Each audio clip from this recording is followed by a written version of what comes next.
Sabe, é impressionante pensar. O que será que textos de milhares de anos atrás têm a nos dizer sobre os dilemas de hoje em dia? Bom, é exatamente isso que a gente vai explorar. Vamos mergulhar fundo nesses escritos antigos para entender três pilares da experiência humana: a nossa busca por justiça, o conflito pela verdade e a jornada em direção à sabedoria. E tudo começa com uma pergunta. Uma pergunta que, olha, parece que foi escrita ontem, mas vem de um cântico muito, muito antigo. A questão aqui não é se quem tem poder fala. É claro que fala. A questão é, eles falam com justiça. Essa provocação, ela é o ponto de partida de tudo. Dessa luta que parece não ter fim por um julgamento que seja de fato imparcial. Essa pergunta não é só retórica, não. Ela abre a porta para um verdadeiro clamor por justiça. É aqui, na nossa primeira parte, que a gente vai explorar a fundo esse problema da iniquidade humana, usando o Salmo 58 como um tipo de mapa para entender a raiz da coisa. O texto já de cara coloca um contraste bem forte. De um lado, a gente tem o ideal, né? A justiça como a base, o alicerce de um mundo em ordem. E do outro, a realidade nua e crua da injustiça, onde a violência não é só um acidente, mas algo que é pesado, medido e distribuído pelas mãos de quem está no poder. E essa análise vai ficando mais profunda. Descreve uma injustiça que não aparece do nada. Ela nasce no coração, é planejada e depois se espalha em palavras que são como veneno. Mas a imagem mais impactante é essa da recusa em ouvir, uma teimosia comparada a de uma cobra surda que simplesmente ignora a música do encantador. É uma metáfora muito forte para uma corrupção que escolhe não ser corrigida. O problema é que essa injustiça que começa no indivíduo não para por aí. Ela transborda e acaba atingindo uma escala de nação inteira. Agora, a gente vai ver como que as atitudes de alguns poucos podem acabar selando o destino de muita gente. Para isso, vamos olhar as advertências proféticas lá em Isaías. A mensagem aqui é bem direta. A verdadeira força de uma nação está no seu caráter. As profecias de Isaías, então, não são só um tipo de previsão do futuro. Elas são como um diagnóstico, sabe? Mostram o que acontece quando a base da sociedade, minada pelo orgulho, pela injustiça, começa a rachar.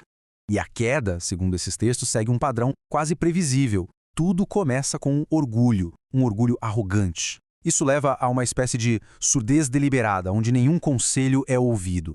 E claro, isso acaba condenando os próprios planos ao fracasso. O resultado, como está descrito ali, é inevitável. O colapso total daquela sociedade que se achava invencível. Certo. Então, se a injustiça e o orgulho podem levar uma sociedade à ruína, o que acontece quando a própria ideia de verdade entra em jogo? Aí a gente entra num outro campo de batalha, o conflito de ideias. Para entender essa briga, vamos dar uma olhada na carta aos Gálatas. O ponto central aqui é uma palavra evangelho. Para o autor de Gálatas, isso não é só mais uma história boa, é a mensagem.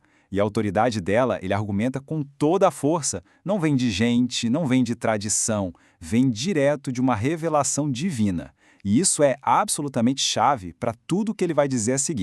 Aqui o autor basicamente traça uma linha na areia.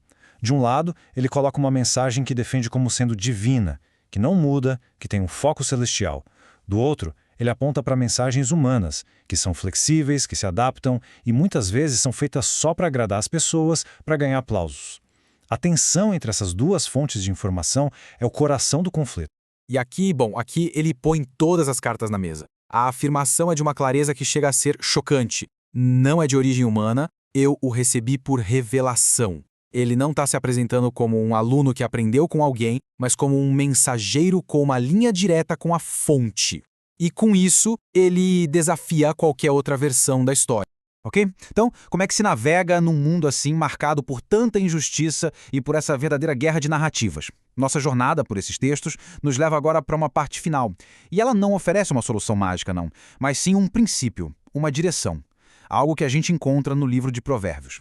Em meio a tanto barulho, a tanta confusão, por onde se começa a buscar um pouco de clareza? Os textos que a gente analisou até agora parecem apontar para um primeiro passo que é até surpreendentemente simples. A resposta que Provérbios dá é menos sobre achar uma fórmula pronta e mais sobre adotar uma postura. É um chamado para uma ação dupla e bem intencional. Primeiro, aplicar o coração à instrução e, segundo, inclinar os ouvidos para ouvir palavras de conhecimento. E o que isso quer dizer na prática, então? Que a sabedoria, pelo visto, não está num sistema político ou numa grande estratégia social. Ela começa como uma escolha pessoal. A responsabilidade, no fim das contas, é transferida para o indivíduo. A busca pelo discernimento é uma jornada que cada um precisa trilhar. E assim a gente meio que fecha o círculo. Começamos com um clamor por justiça, passamos por uma batalha pela verdade e chegamos a um chamado para a sabedoria. A pergunta final que esses textos parecem deixar no ar é extremamente prática. No mundo tão barulhento e muitas vezes tão injusto, como é que se calibra os ouvidos para conseguir distinguir as verdadeiras palavras de conhecimento? A resposta talvez esteja na própria busca.